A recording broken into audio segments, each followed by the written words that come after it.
آج سمجھیں کفر کا معنی کیا ہے، کفر کی اقسام کیا ہیں، اور فتویٰ تکفیر میں احتیاط کیا ہوتی ہے، یہ سب چیزیں آپ اچھی طرح ذہن نشین فرما لیں۔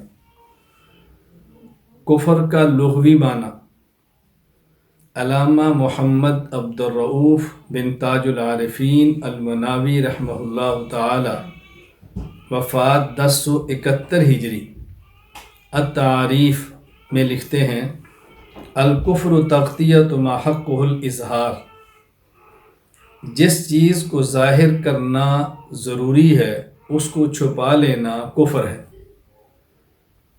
اللہ تعالیٰ کی ذات، اللہ کے پیغمبروں کی ذات، ملائکہ، آسمانی کتب، جنت اور جہنم، یعنی وہ چیزیں کہ جس کو ظاہر کرنا چاہیے اس کو چھپائیں، یہ کفر ہے۔ تو کفر کا لغوی معنی تو صرف اتنا ہے، تغطیۃ ما حق الاظہار، جس چیز کا ظاہر کرنا ضروری ہے اس کو چھپانا، یہ کفر ہے۔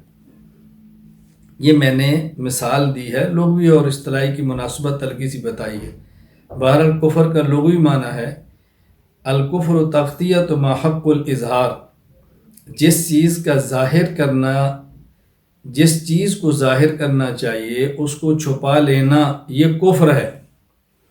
کفر کا اصطلاحی اور شرعی معنی علامہ سعد الدین مسعود بن عمر بن عبداللہ تفتازانی رحمہ اللہ تعالی، وفات 792 ہجری، شرح المقاصد فی علم الکلام میں تحریر فرماتے ہیں: الکفر عدم الایمان عما من شأنی، جن چیزوں پر ایمان لانا ضروری ہے ان پر ایمان نہ لانا، یہی کفر ہے۔